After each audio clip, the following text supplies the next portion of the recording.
Sirat Parashat Lech Lecha en 5 minutes. Le Rabbi explique que chaque nom de paracha, c'est pas uniquement le début de la paracha, ça représente le sens et le contenu de l'ensemble de la paracha du début à la fin. Ici, Lech Lecha, ça veut dire progresser, avancer, continuer à avancer dans la vie et à se rapprocher de Dieu, à se rapprocher de notre but dans la vie. Et ça, on le voit bien au début de la paracha, que Abraham, il se dirige vers Eretz Israël. Et après, même en Eretz Israël, il se dirige vers le sud, c'est-à-dire vers Jérusalem. Il s'élève de sainteté en sainteté. Là, on voit bien le sens de s'élever, de progresser, Lech Lecha. Mais après, on voit qu'il y a la famine, il doit descendre en Égypte. C'est une descente matérielle qui sort d'Eretz Israël et c'est une descente spirituelle. Il arrive en Égypte, qui est le pays le plus débauché du monde.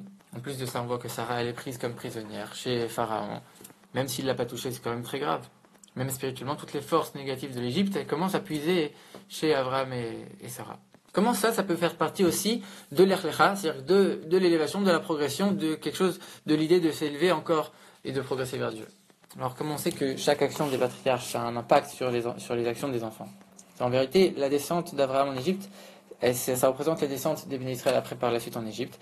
Et donc, du coup, le fait aussi qu'Abraham il soit sorti d'Égypte avec des grandes richesses, etc., ça représente la sortie des bénis Israël de l'esclavage d'Égypte, et avec le fait qu'ils ont récupéré toutes les richesses de l'Égypte et ils ont élevé toutes les étincelles matérielles, toutes les choses matérielles, les étincelles de divinité dans les choses matérielles qu'il y avait en Égypte. Et plus précisément, même le fait que Sarah elle a été prise chez Pharaon, mais que quand même il n'a pas pu la toucher, ça a donné la force à chaque femme juive en Égypte pendant l'esclavage, qu'il n'y a aucun Égyptien qui a eu d'emprise sur les femmes des Juifs pendant toute la durée de l'esclavage. Et donc du coup, nous aussi, dans notre exil, qui descend de l'exil d'Égypte, qui a été la source de tous les exils, on voit la même chose, et quand on va sortir d'Égypte, ça va être encore une fois avec des grandes richesses, avec une élévation sans aucune commune mesure. Et par ça, on voit qu'en vérité, la descente en Égypte de Avraham Avinu, ça a été la première étape pour l'élévation la plus grande qu'il y a eu après, que ce soit son élévation quand il est sorti d'Égypte, l'élévation des bénis Israël en sortant d'Égypte, et notre élévation en sortant de cet exil avec la venue de Mashiach. Tout ça, ça a été contenu dans la descente d'Avraham en Égypte, donc c'était la première étape d'une élévation immense. C'était pas seulement une descente à part entière, c'était la première étape d'un grand processus d'élévation qui commençait. Donc ça aussi, oui, ça fait partie de l'Lech Lecha. Ça, c'est la leçon pour chaque juif, que même si on se trouve dans un monde obscur, et que chaque jour c'est encore pire, chaque jour c'est encore plus mauvais, on ne doit pas se désespérer, on ne doit pas se dire qu'est-ce que moi je vais apporter quelle lumière je peux apporter dans ce monde-là. En vérité, Dieu, comme on l'a déjà dit la dernière fois, s'il a créé ce monde, c'est uniquement pour le raffiner, pour l'élever, que pour des bonnes choses. Donc forcément, en faisant notre travail, on va faire tout ce qu'il faut, même si pour l'instant c'est obscur. En vérité, c'est déjà un début d'élévation, c'est déjà la première étape pour l'élévation finale. Seulement, il reste une question, c'est que selon l'avis du Ramban, la descente d'Abraham en Égypte, c'était une faute. Alors, le fait que Dieu y mette en exil, Dieu y fasse que telle situation elle arrive, que Dieu y fasse ça et ça, on peut dire ça, c'est uniquement Dieu qui a fait, c'est forcément pour le bien, c'est forcément pour une élévation. Mais quand c'est nous qui faisons une faute, comment on peut dire ça? Nous, on a le libre arbitre, on a décidé de transgresser la volonté de Dieu. Comment on peut dire ça? C'est une partie, c'est le début, c'est la première étape, c'est une partie intégrante de l'élévation.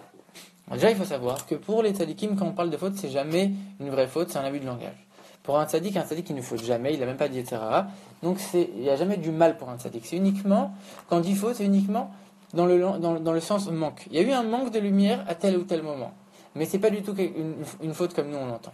Et profondément, même quand un tzadik il lui arrive tel ou tel manque, c'est uniquement dans un but spirituel que même, en vérité, ça même c'était aussi la volonté de Dieu.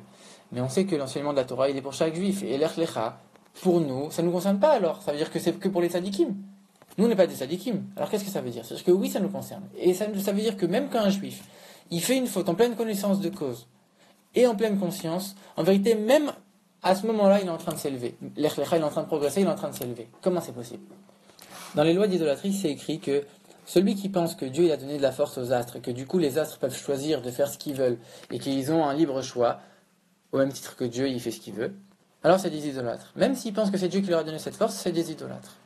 Et nous, on a un libre arbitre, à 100%. Et on peut vraiment choisir. Et quand on va choisir ce qu'on va faire, c'est notre vrai choix à nous. C'est pas Dieu qui a choisi à notre place, c'est Dieu. Non, c'est vraiment notre choix à nous. Cependant, ça veut dire que si on s'imagine que ça veut dire on fait ce qu'on veut, on peut faire ce qu'on veut, ça veut dire qu'on est aussi puissant que Dieu. De la même manière que celui qui pense que les astres ils sont aussi puissants que Dieu, ils font ce qu'ils veulent. Nous, de la même manière, nous aussi on fait ce qu'on veut. En vérité, il faut savoir que c'est quand même Dieu le patron. Et que si Dieu il veut empêcher une chose, ou si Dieu il veut laisser permettre une chose, alors c'est quand même lui qui décide. Même si au final c'est nous qui allons prendre la décision concrètement et véritablement à 100%, toute la situation, toutes les circonstances, c'est Dieu qui les a permises et c'est Dieu qui les a, organisées. Dieu il a tout mis en place et au final nous on a fait tel et tel choix dans telle et telle situation. Et si Dieu il a fait tout ça auparavant, si Dieu l'a guidé ou qu'il a empêché telle ou telle action, c'est, comme on l'a dit, forcément dans un but d'élévation, dans un but de progression, dans un but positif. Et donc même si c'est vrai que quand on fait une faute, on doit faire tchouva, comme le Rambam il dit, on doit pleurer, on doit être amer, on doit progresser, on doit vraiment regretter, parce qu'on a fait vraiment le contraire de la volonté de Dieu, et faire tchouva comme il faut. Cependant, il faut savoir qu'il ne faut pas se désespérer. C'est Dieu qui avait organisé tout ça. Dieu, il a fait que cette situation, elle puisse exister, qu'elle puisse être possible, que cette faute, elle puisse se dérouler matériellement.